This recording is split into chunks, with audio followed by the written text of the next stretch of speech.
ನಡಿ ಈಗ ಶುರು ಮಾಡೋಣ. ಕೇಸರಿಯಿಂದ ಮನೋಲ್ಲಾಸ ಮನಸ್ಸು ಮತ್ತೇರಿ ಕುಣಿದಾಡಿದೆ ನೋಡು ಮನಸ್ಸು ಮತ್ತೇರಿ ಕುಣಿದಾಡಿದೆ ನೋಡು. ಕ್ಷಣ ಕ್ಷಣವೂ ಆಚರಿಸಿ ಕೇಸರಿ ಹಬ್ಬ. ವಿಮಲ್ ಬಾಯಲ್ಲಿ ಹೇಳಿ ಕೇಸರಿ. ಮೋಹನ್ ವಿಶ್ವ ಅವರೇ, 14ಕ್ಕೆ 14 ಕ್ಷೇತ್ರಗಳನ್ನ ಗೆದ್ದಿದ್ರಿ ಕಳೆದ ಬಾರಿ. ನಾಳೆ ವೋಟಿಂಗ್ ಹೋಗ್ತಿರೋ ಕ್ಷೇತ್ರಗಳು. ಬಟ್ ಈ ಬಾರಿ ನೆರೇಟಿವ್ಗಳು ಹೆಂಗೆ ಬದಲಾಯ್ತಾ ಹೋಯ್ತು ಅಂತಂದ್ರೆ, ನಿಮ್ಮ ಪ್ರಚಾರದ ವೈಖರಿ ಕೂಡ ಹೆಂಗೆ ಬದಲಾಯ್ತಾ ಹೋಗ್ತು ಅಂದ್ರೆ, ಈಗ ಮತದಾರರಿಗೂ ಕನ್ಫ್ಯೂಷನ್. ಏನಪ್ಪ ಈ ಬಾರಿ ಚುನಾವಣೆ ವಿಚಾರ?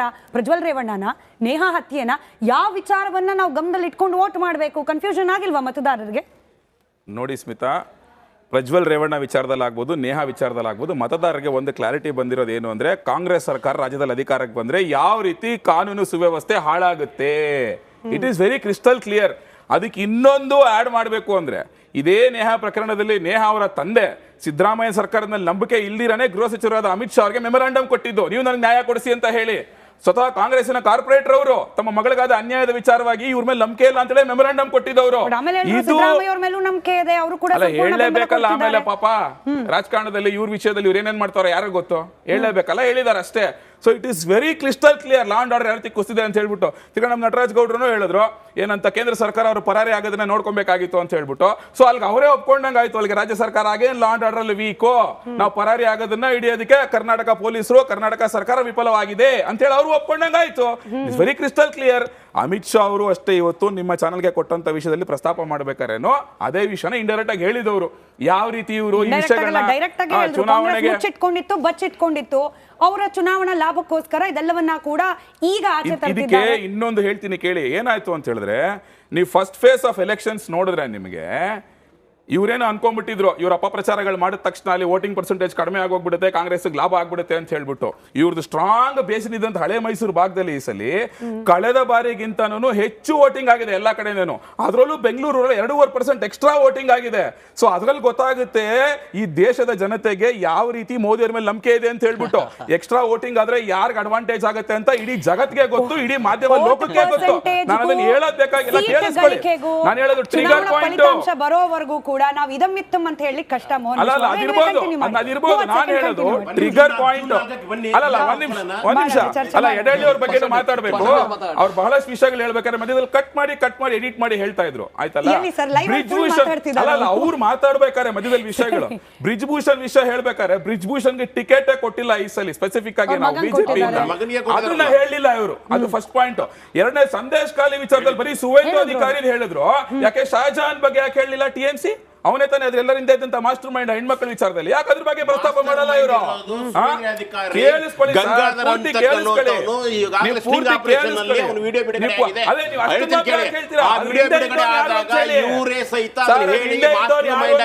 TMC ನಾಯಕ ಹೇಳ್ಬೇಕಾದ್ರೆ ನೀವು ಇಂಡಿಪೆಂಡೆಂಟ್ ಆಗಿ ಬಂದು ಕೂತಿದ್ದೀರಾ, ಎರಡೂ ಪಕ್ಷಾತೀತವಾಗಿ ಮಾತಾಡಬೇಕು. ಸ್ಪೆಸಿಫಿಕ್ ಆಗಿ ಒಂದನ್ನೇ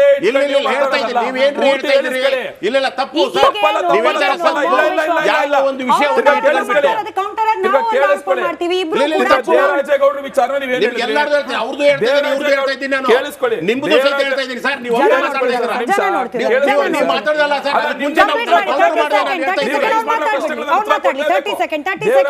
ವಿಚಾರದಲ್ಲಿ ನೀವೇನ್ ಹೇಳಿದ್ರಿ? ಅವ್ರ ಪ್ರತಿ ಬಾರಿನ ಸ್ಟೇಟ್ಮೆಂಟ್ ಗಳನ್ನ ಚೇಂಜ್ ಮಾಡ್ತಿದಾರೆ ಅಂತ ಒಂದೇನೋ ಒಂದು ಹೇಳಿಕೆ ಕೊಟ್ರಿ.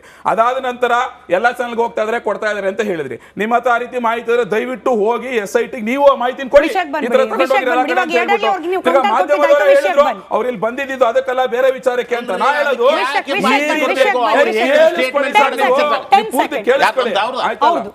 ಕೇಳಿಸ್ಕೊಳ್ಳಿ, ನೀವು ಈ ರೀತಿ ಮಾಹಿತಿ ಕೊಡ್ಬೇಕಾದ್ರೆ ಪೂರ್ತಿ ಮಾಹಿತಿ ಕೊಡಿ. ನೀವು ಅರ್ಧಂಬರ್ಧ ಮಾಹಿತಿ ಕೊಟ್ಬಿಟ್ಟು ನೀವು ಆ ಕಡೆ ಈ ಕಡೆ ಜನಕ್ಕೆ ದಾರಿ ತಪ್ಪಿಸುವಂತ ಕೆಲಸ ಮಾಡಬೇಡಿ.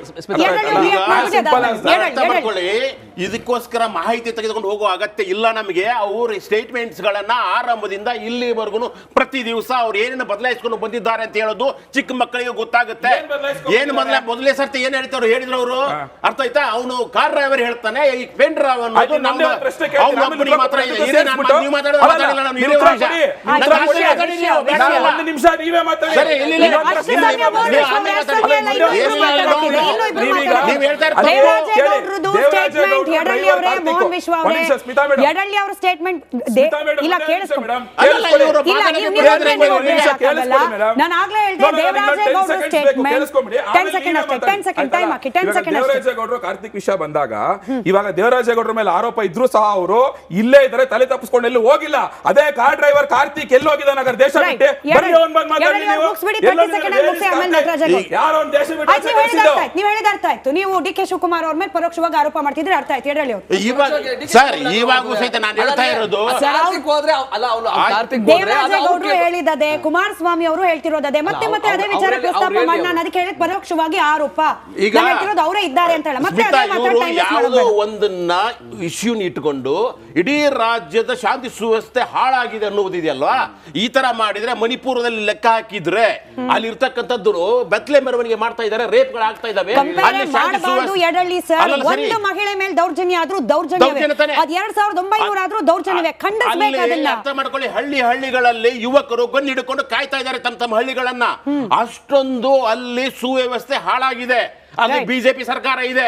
ಇಲ್ಲಿ ಸಹಿತ ಯಾವುದೋ ಒಂದು ನೇಹಾ ಪ್ರಕರಣವನ್ನ, ಒಂದು ಪ್ರಜ್ವಲ್ ಪ್ರಕರಣ ಇಟ್ಕೊಂಡ್ಬಿಟ್ಟು ಇಡೀ ಕರ್ನಾಟಕದಲ್ಲಿ ಇರ್ತಕ್ಕಂಥ ಲಾ ಅಂಡ್ ಆರ್ಡರ್ ಪೂರ್ತಿ ಕೊಲ್ಯಾಪ್ಸ್ ಆಗಿದೆ ಅಂತ ಹೇಳೋದಿದೆಯಲ್ಲ, ಇದು ಯಾರೇ ಹೇಳಿದ್ರು ಕಡೆಗುಳ್ದಿರೋದು 3 ನಿಮಿಷ ಸಮಯ. ಬಹುಶಃ ನಟರಾಜೇಗೌಡ್ರೆ ಹಾಗೆ ಸಮೀವುಲ್ಲ ಸರ್, ನಿಮ್ಮಿಂದ ರಿಯಾಕ್ಷನ್ ಅದಾದ್ಮೇಲೆ ಅವರಿಬ್ರು ತಗೊಳ್ತೀನಿ. ನಟರಾಜೇಗೌಡ್ರೆ, ಡಿ ಕೆ ಶಿವಕುಮಾರ್ ಅಂತ ಮಹತ್ವಾಕಾಂಕ್ಷಿ ರಾಜಕಾರಣಿ, ಅವ್ರ ಮೇಲೆ ಬ್ಯಾಕ್ ಟು ಬ್ಯಾಕ್ ಬರ್ತಿರುವಂತಹ ಆರೋಪಗಳು, ಅದರಲ್ಲೂ ಒಕ್ಕಲಿಗ ನಾಯಕತ್ವಕ್ಕೆ ರೇಸ್ ನಡೀತಿದೆ. ನೀವು ಒಪ್ತಿರೋ ಬಿಡ್ತಿರೋ ಗೊತ್ತಿಲ್ಲ, ಚರ್ಚೆ ಅಂತೂ ಹಾಗೆ ನಡೀತಿದೆ. ರೇಸ್ ನಡೀತಿರೋ ಸಂದರ್ಭದಲ್ಲಿ ಡಿ ಕೆ ಶಿವಕುಮಾರ್ ಅವ್ರಿಗೂ ಕೂಡ ಈ ಆರೋಪಗಳು ನೆಗೆಟಿವ್ ಆಗುತ್ತಾ? ಇಲ್ಲ, ಖಂಡಿತವಾಗಿಲ್ಲ. ಶ್ರೀ ಮಾನ್ಯ ಡಿ ಕೆ ಶಿವಕುಮಾರ್ ಅವರು ಕೆಪಿಸಿಸಿ ಅಧ್ಯಕ್ಷರು, ಉಪಮುಖ್ಯಮಂತ್ರಿಗಳು, ಅವ್ರ ಕೆಲಸವನ್ನ ಅವ್ರು ಮಾಡ್ತಾ ಇದ್ದಾರೆ. ಯಾರು ಚುನಾವಣೆಗಳಲ್ಲಿ ಸೋಲಿನ ಭೀತಿ ಕಾಡ್ತಾ ಇರ್ತಕ್ಕಂತಹ ಬಿಜೆಪಿ ಮತ್ತೆ ಜೆಡಿಎಸ್ ನಾಯಕರು ತಂಡೋಪತಂಡವಾಗಿ ಸೇರ್ಕೊಂಡು ಅವ್ರ ಮೇಲೆ ಆರೋಪ ಮಾಡುವಂಥದ್ದು, ಅವರ ವರ್ಚಸ್ಸನ್ನು ಕಡಿಮೆ ಮಾಡ್ಲಿಕ್ಕೆ ಪ್ರಯತ್ನ ಮಾಡೋದು, ಸಂಚು ಮಾಡೋದು ಕೂಡ ಮಾಡ್ತಾರೆ. ಅದಕ್ಕೆಲ್ಲ ಯಾವುದು ಕೇರ್ ಮಾಡಲ್ಲ ಡಿ ಕೆ ಶಿವಕುಮಾರ್ ಅವರಾಗ್ಲಿ, ಕಾಂಗ್ರೆಸ್ ಕಾರ್ಯಕರ್ತರು, ಅದೇ ಜನಸಾಮಾನ್ಯರು ಗೊತ್ತು. ಬಿಜೆಪಿ ಜೆಡಿಎಸ್ ಹತಾಶೆಯಿಂದ, ನಿರಾಶೆಯಿಂದ ಅಸೆಂಬ್ಲಿಲೂ ಸೋತ್ರು, ಈಗ ಪಾರ್ಲಿಮೆಂಟ್ ಅಲ್ಲಿ ಮುಖಭಂಗ ಆಗ್ತಾ ಇದೆ. ಲೈವ್ ಕಾಮೆಂಟ್ ಗಳು ಓದ್ತಾ ಇದೆ. ಮೊನ್ನೆ ರೇವಣ್ಣ ಅವರು ಅರೆಸ್ಟ್ ಆಗುವಾಗ ಲೈವ್ ಕಾಮೆಂಟ್ಸ್ ಕೆಳಗಡೆ ಯೂಟ್ಯೂಬ್ ಅಲ್ಲಿ, ಒಕ್ಕಲಿಗ ವಿರೋಧಿ ಸರ್ಕಾರ, ಪೆನ್ ಡ್ರೈವ್ ಮಾಸ್ಟರ್ ಮೈಂಡ್ ಇದ್ರ ಹಿಂದಿದ್ದಾರೆ. ಬಿಜೆಪಿ ಇದು ಒಂದು ಟ್ರೋಲ್ ಆರ್ಮಿ ಇದೆ, ಅವ್ರದ್ದು ಕಪಟ ತಂತ್ರಗಾರಿಕೆ ವಿಭಾಗನೇ ಇದೆ. ಇಂಥದೆಲ್ಲ ಕಮೆಂಟ್ ಮಾಡ್ತಾರೆ, ಆ ಕಮೆಂಟ್ ಎಲ್ಲ ಸೀರಿಯಸ್ ತಗೊಳ್ಳೋದು ಜನನೂ ತಗೊಳ್ಳಲ್ಲ, ನಾವು ತಗೊಳ್ಳಲ್ಲ. ಆದರೆ ಒಂದು ಸತ್ಯ ಏನಂದ್ರೆ, ಮಾನ್ಯ ಡಿ ಕೆ ಶಿವಕುಮಾರ್ ಅವರು ಪ್ರಭಾವಶಾಲಿಯಾದಂತಹ ವ್ಯಕ್ತಿ ಆಗ್ತಾ ಇದ್ದಾರೆ, ನಾಯಕರಾಗ್ತಾ ಇದ್ದಾರೆ. ಜೆಡಿಎಸ್ ಬಿಜೆಪಿಗೆ ಸೋಲಿನ ಹತಾಶೆ ಕಣ್ಮುಂದೆ ಕಾಣ್ತಾ ಇದೆ, ಪಾರ್ಲಿಮೆಂಟ್ ಅಲ್ಲಿ ಸೋಲ್ತೀವಿ ಅಂತ. ಹಂಗಾಗಿ ಅವ್ರ ಮೇಲೆ ಆರೋಪ ಮಾಡ್ತಾ ಇದ್ದಾರೆ ಹೊರತು ಕುಮಾರಸ್ವಾಮಿ ಮತ್ತೆ ಜೆಡಿಎಸ್ ನಿರ್ಗಮಿಸ್ತಾ ಇರ್ತಕ್ಕಂಥ ಪಕ್ಷ, ವಿದಾಯ ಹೇಳುವಂತ ಚುನಾವಣೆ ಇದಾಗಿದೆ ಅವ್ರಿಗೆ. ಸೊ ಹಂಗಾಗಿ ಈಗ ಕೇವಲ ರಾಜ್ಯದ ಮಟ್ಟಿಗೆ ಹೇಳ್ತಿದ್ದೀರಾ, ದೇಶದ ಮಟ್ಟಿಗೆ? ರಾಜ್ಯದಲ್ಲಿ ಜೆಡಿಎಸ್ಗೆ ಈಗ ಬಿಜೆಪಿಗೆ ಸೋಲು, ಸೊ ಅವ್ರ ಮುಖಭಂಗ ಆಗ್ತಾ ಇದೆ. ಅವ್ರು ಅದಕ್ಕಾಗಿ ಬೇರೆಯವ್ರ ಮೇಲೆ ಆರೋಪ ಮಾಡ್ತಾ ಇದ್ದಾರೆ. ಆದರೆ ಇದು ಬಿಜೆಪಿಯ ಹಿರಿಯ ನಾಯಕರು, ರಾಷ್ಟ್ರೀಯ ನಾಯಕರು ಗೊತ್ತಿದ್ದು ಇದು ಸೈಲೆಂಟ್ ಆಗಿರೋದಿದೆಯಲ್ಲ, ಅದು ಒಂದು ದೊಡ್ಡ ಅಪರಾಧ. ಒಕ್ಕಲಿಗ ನಾಯಕತ್ವದ ಫೈಟ್ ನಲ್ಲಿ ಈ ರೀತಿಯ ವಾಮ ಮಾರ್ಗವನ್ನ ಬಳಸಿಕೊಂಡು ಮುಂದೆ ಹೋಗ್ಲಿಕ್ಕೆ ಪ್ರಯತ್ನ ಪಡ್ತಿದ್ದಾರೆ ಅನ್ನೋ ಆರೋಪ. ಈ ಆರೋಪವನ್ನ ಗಂಭೀರವಾಗಿ ಪರಿಗಣಿಸ್ತಾರ ಮತದಾರರು? ನಿಜಕ್ಕೂ ಕೂಡ ಅಂತದ್ದು ಒಂದು ವಾತಾವರಣ ಇದೆಯಾ? ಇದು ತರಾತುರಿನಲ್ಲಿ ಪ್ರೆಸ್ ಕಾನ್ಫರೆನ್ಸ್ ಕರೆದ್ಬಿಟ್ಟು ಆಡಿಯೋದ ಒಂದು ಸಣ್ಣ ತುಣುಕನ್ನ ತೋರಿಸಿರೋದ್ರ ಹಿಂದೆ ಅದು ಇನ್ನೇನು ನಾಳೆ ಮತದಾನ ಆಗ್ತಿದೆ, ಅದಕ್ಕೊಂದು ಟ್ವಿಸ್ಟ್ ಕೊಡಬೇಕು ಅನ್ನುವಂತಹ ಒಂದು ಸ್ಟ್ರಾಟಜಿ, ಅವ್ರದ್ದೇ ಭಾಷೆಯಲ್ಲಿ ಹೇಳಬೇಕು ಅಂತ ಸ್ಟ್ರಾಟಜಿ ಅಂತ ನಮಗಿದು ಮೇಲ್ನೋಟಕ್ಕೆ ನನಗೆ ಪರ್ಸನಲ್ ಆಗಿ ಅನಿಸುತ್ತೆ.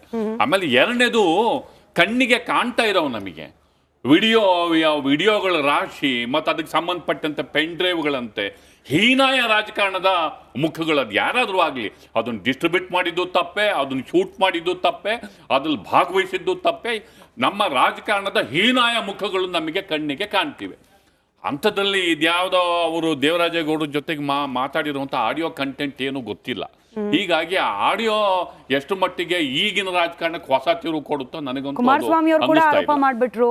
ಕುಮಾರಸ್ವಾಮಿ ಅವರು ಹೇಳಿದ್ರು ಇದ್ರ ಹಿಂದೆ ಮಾಸ್ಟರ್ ಮೈಂಡ್ ಇದ್ದಾರೆ, ಮಹಾನಾಯಕ ಇದ್ದಾನೆ. ಹೇಳ್ತಾರೆ, ಹೇಳ್ಬೋದು. ಈಗ ಯಾರಾದ್ರೂ ಆಗ್ಲಿ, ಈಗ ನಮ್ಮ ಕಣ್ಣಿಗೆ, ಈಗ ನಾನೊಬ್ಬ ವೋಟ್ರು, ನನಗೆ ಗೊತ್ತಿಲ್ಲ ಕುಮಾರಸ್ವಾಮಿ ಏನ್ ಹೇಳಿದ್ರು, ಶಿವಕುಮಾರ್ ಏನ್ ಮಾಡಿದ್ರು, ಮತ್ತೊಂದು ಏನ್ ಮಾಡಿದ್ರು ಗೊತ್ತಿಲ್ಲ. ನಮ್ಮ ಕಣ್ಣು ಮುಂದೆ ಏನೆಲ್ಲ ಆಗ್ತಿದೆ ಅನ್ನೋದು ಮಾತ್ರ ಗೊತ್ತು ನನಗೆ. ಅಲ್ಲಿ ಪ್ರಜ್ವಲ್ ರೇವಣ್ಣ ಆ ವಿಡಿಯೋಸ್ಗಳನ್ನ, ಅದೇನು ಪೆನ್ ಡ್ರೈವ್ ನ ಬಿಸಾಕ್ ಹೋಗೋದು, CCTVಗಳು 1000 ಇದಾವೆ. CCTVಗಳು ಹೆಜ್ಜೆಗಿರುತ್ತೆ. ಯಾವನ್ ಬಿಸಾಕ್ ಹೋದಾಗ ಎತ್ಕೊಂಡ್ಬಂದು ಹೊರಗೆ ಹಾಕಕ್ಕಾಗ್ಲಿಲ್ವಾ? 6 ತಿಂಗಳಿಂದ ವಿಡಿಯೋಗಳು ಅವಂದೇನೋ ಸ್ಟೇ ತಗೋತಾರೆ, ಎಲ್ರಿಗೂ ಗೊತ್ತು. ಈಗ ನಮಗ್ ಗೊತ್ತಿಲ್ಲ ಅಂತ ಹೇಳ್ತಾರೆ. ಜನ ಏನ್ ಮೂರ್ಖರ? ಕಡೆದಾಗಿ ಮೋಹನ್ ವಿಶ್ವ ಅವರೇ, ನಾಳೆಯ 14 ಕ್ಷೇತ್ರಗಳು ಬಹಳ ಮಹತ್ವಪೂರ್ಣವಾದ 14 ಕ್ಷೇತ್ರಗಳು. ಯಾಕಂದ್ರೆ ಒಂದು ಕಳ್ಕೊಂಡ್ರು ಕೂಡ ನಿಮಗೆ ದೊಡ್ಡ ಸೆಟ್ ಬ್ಯಾಕ್. ಯಾಕಂದ್ರೆ 14 ಗೆದ್ದಿದ್ರಿ. ವಿಶ್ವಾಸ ಎಷ್ಟರ ಮಟ್ಟಿಗಿದೆ? ಎಷ್ಟು ಸೀಟ್ ಬರ್ಬೋದು? ಔಟ್ ಆಫ್ 14 ಎಷ್ಟು ಬರಬಹುದು? ನೋಡಿ, ಫಸ್ಟ್ ಫೇಸ್ನಲ್ಲಿ ನಾವು 14ರಲ್ಲಿ 11 ಗೆದ್ದಿದ್ವಿ. JDS 1, independent 1, Congress 1 ಗೆದ್ದಿತ್ತು. ಈ ಸಲ ಕಾಂಗ್ರೆಸ್ ಅದು ಗೆಲ್ಲಲ್ಲ, ಅದು ಗೊತ್ತಿರೋದೇ. ಅದು ಎಲ್ಲ ಕಡೆನೂ ಸಮೀಕ್ಷೆನೂ ಬಂದಿದೆ, ಬೆಂಗಳೂರು ರೂರಲ್ ಅಂತ ಹೇಳಿ. ಸೊ ಅಲ್ಲಿ ನಮಗೆ NDA 14 ಗೆಲ್ಲುವಂತ ವಿಶ್ವಾಸ ಇದ್ದೇ ಇದೆ. 14 ಸೆಕೆಂಡ್ ಫೇಸ್ ಅಲ್ಲೂ ಸೆಕೆಂಡ್ ಫೇಸ್ ಅಲ್ಲೂ ಅಷ್ಟೇ ಕಳೆದ ಬಾರಿ 14 ಗೆದ್ದಿದ್ವಿ. ಈ ಸಲ 14 ರಿಟರ್ನ್ ಮಾಡ್ಕೊಂಡೇ ಮಾಡ್ಕೊಳ್ತೀವಿ.